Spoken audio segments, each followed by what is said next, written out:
This video is brought to you by the fact that Logan came out this year. Isn't that weird? Feels forever ago. Justice League being a Justice League movie means it's packed with Easter eggs and references related to the Justice League.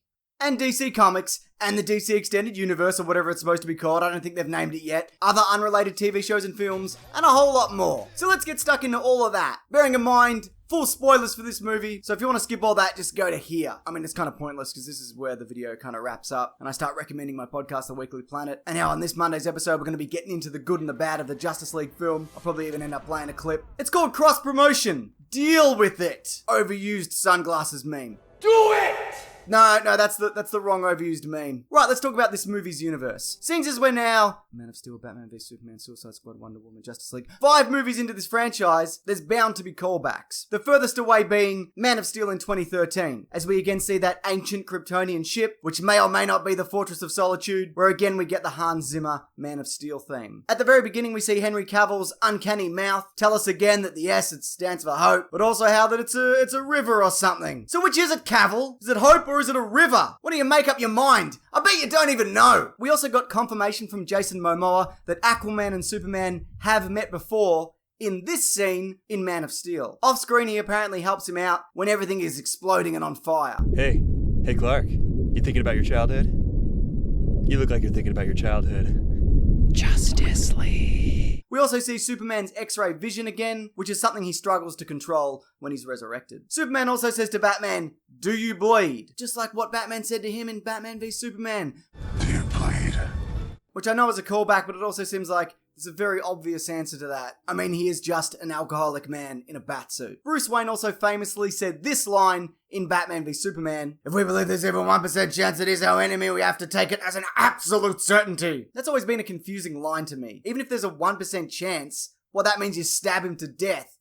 Yeah, righto. But in Justice League, they've only gone and flipped that when Batman says we have to bring back Superman even if there's only a fraction of a chance that it'll work. Steppenwolf also appears in the film after being hinted at in BVS, and we see that Bruce Wayne is working off Lex Luthor's notes to determine where all these parademons are coming from. As far as Wonder Woman goes, Steppenwolf mentions that she's got the blood of the old gods in her, hinting towards her origin, which we're still not 100% sure on. We do, however, see a giant person fighting in that ancient battle between the parademons, the Amazons, humankind, and the Atlanteans. That could very well be Zeus, who in the comics is Wonder Woman's biological father. We again get the shredding guitars of the Wonder Woman theme, mentions of Steve Trevor, who perished in an explosion in World War I, allegedly, and an explanation as to why Diana disappeared for 100 or so years. It turns out that she didn't, and in fact, she's been superheroing in secret the entire time. There's also hints towards the future of this universe. Bruce Wayne talks about putting a table in the middle of his mansion with room for more Justice League members. We're getting that Shazam movie really soon, so no doubt he'll join up, and we also saw members of the Green Lantern Corps on Earth, meaning that they definitely exist in this universe. Darkseid is also mentioned by name, ruler of Apocalypse, and he's also the one pulling the strings behind Steppenwolf. Commissioner Gordon says something about it's nice to see Batman playing with others again, which is another hint towards the tragic past of his crime-fighting career. We know that he's already lost one Robin at the very least, and there's probably a Nightwing out there somewhere, along with an Oracle,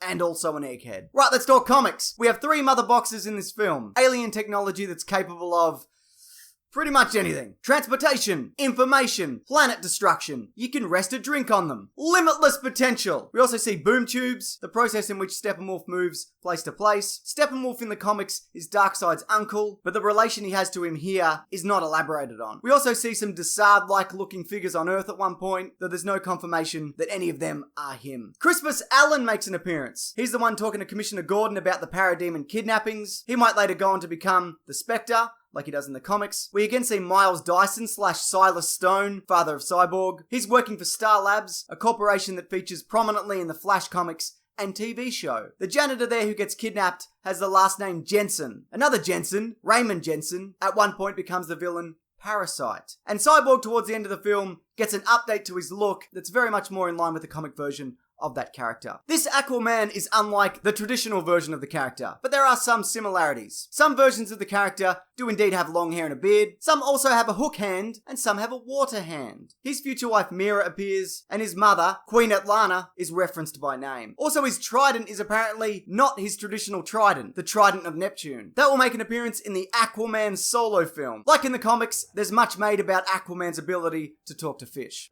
I hear you can talk to fish. That's something that in recent years has been made fun of a lot. Also, Aquaman being forced to tell the truth due to Wonder Woman's glowing rope of being so honest is similar to when Hal Jordan accidentally touched it. Okay, so this version of Barry Allen has the pretty standard Barry Allen attributes. He watches his mother get murdered. His dad gets framed for it. He moves into the field of forensics. And there's hints towards him wanting to change the negative aspects of his life, which will almost certainly carry over into his Flashpoint movie. He also mentions that he knows Gorilla Sign Language, meaning there's a chance he's had some sort of interaction with Gorilla Grodd. The Speed Force is also mentioned by name, the Speed Force being what allows him to move at incredible speed and at great force. The Flash and Cyborg also spend some time together. Both characters at one point were members of the Teen Titans, but I believe it was the Wally West version, not Barry Allen. Also, Barry Allen is Jewish, like the comics, which is something I was not aware of. Superman's death and resurrection was a big deal for comics in the 90s. In the Justice League movie, he's brought back through a combination of a mother box and the Kryptonian birthing chamber, but in the comics it said that he didn't actually die, which he also may not have fully hear, because the grave and the dirt in the coffin, you remember that?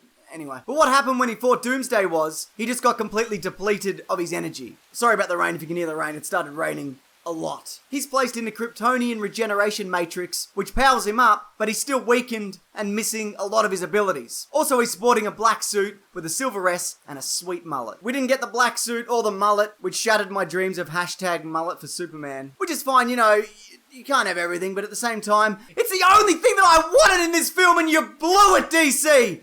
I will never forgive you! Clark was also buried in a blue suit and red tie, similar to the outfit that he'd wear to the Daily Planet. Also, he's seen able to carry an entire building without it falling apart, because his powers also consist of radiating this kind of energy field that keeps things intact. Also, like most versions of Superman, this one loves truth and justice. Good on him. There's a number of comic panels referenced, which I'm not going to get into because that seems real hard. But here's one paralleling Detective Comics 682. And the Justice League coming together to fight parademons was Jesus!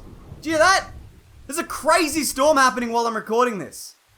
Let's just press on, alright? Oh yeah, okay, so the Justice League come together to fight parademons, and that storyline was used in the New 52 Justice League relaunch. Right, let's speed through some more comic book references. Lois Lane is again a Pulitzer Prize winning author. That Green Lantern who gets murdered looks like he's from the planet Sligia. We see a Janus building, or was it pronounced Janus? I don't know. Anyway, that company's operated by Black Mask. We get a nod to the Penguin, with the mention of wind-up exploding penguins, and Batman is seen riding a horse, just like in The Dark Knight Returns. Now, before we talk about post-credit scenes, let's talk about references to other media properties. Batman has various ancient armors, like he does in Batman 89, and speaking of, there's hints of both the Batman 89 theme and the Superman the Movie original theme in Danny Elfman's score. Rick and Morty is playing on one of the TVs behind the Flash. Batman has goggles like Night Owl because Zack Snyder loves goggles. What is it about goggles? Why do you like them so much? I mean, I know goggles can be very practical, but not everyone has to have goggles. Some people can not have goggles. You can not put goggles in a movie. That's fine. The Doomsday Clock is also referenced by Bruce Wayne, perhaps a hint towards Watchmen and the upcoming Watchmen DC crossover storyline. The Stephen King movie Pet Sematary is mentioned by Barry Allen, and Mark McClure, who played Jimmy Olsen in the Chris Reeves Superman movies. You know, the Jimmy Olsen that wasn't shot through the head.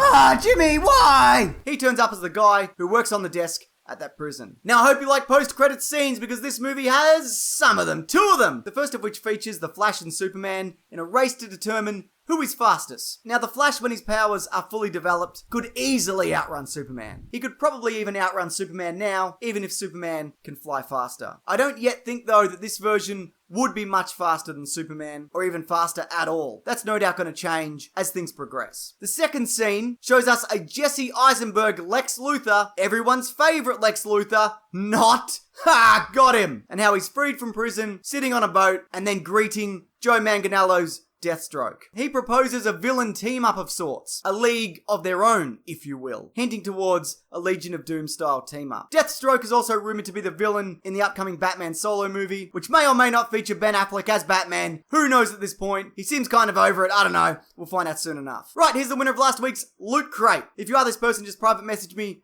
these details, and it's all yours. And if you want to win next week's box, well, you can. Just leave any message below. Perhaps on your favourite Easter egg, or even one that I've missed, which is no doubt many, or even a mistake that I've made during this video. Because, I always do. It's the nature of the game, man. What do you want? Also, as I mentioned, I have that podcast called The Weekly Planet. And like I said, this Monday's episode is very Justice League focused, with all the good and also bafflingly bad things about that film. But here's a clip from last week's show. So, I just wanted to get general thoughts on, is there any areas from the Star Wars saga of all eras or new eras that you would think would make an interesting TV show and or trilogy of films, Star Wars films? It's also a competition, so... All right, here we go. Lightsabers! It's the best thing. I can't compete with that now. That'd be pretty cool. I would love to see, but there's not been a lot of ground level stuff. That's true, yeah. Really, I have always liked the thought of them doing just like a noir film. Yeah, on Coruscant or something, Well, there was a TV show that was planned called Star Wars Underworld, which was going to be set between episodes 3 and 4 that George Lucas was working towards. There's apparently 100 hours of it were planned out, and it was exactly that. Oh, right. Seedy Coruscant That's probably where I've underbelly, gotten that from then. You've stolen that, yes. Yeah. You are disqualified, Mason, you win. Yes, George I'm going to take Lucas. lightsabers then. And just a reminder that there's videos here every Sunday, Tuesday, and Thursday. So subscribe if you want to catch any and all of that. Or you could even think of a fun rhyme to remind yourself. Maybe something like, Sunday and Tuesday and Thursday, all videos up. No, not just, I guess, subscribing's probably easier. I mean, you can still do the song, but don't send it to me. Thanks for watching this, though. I appreciate it. Take care.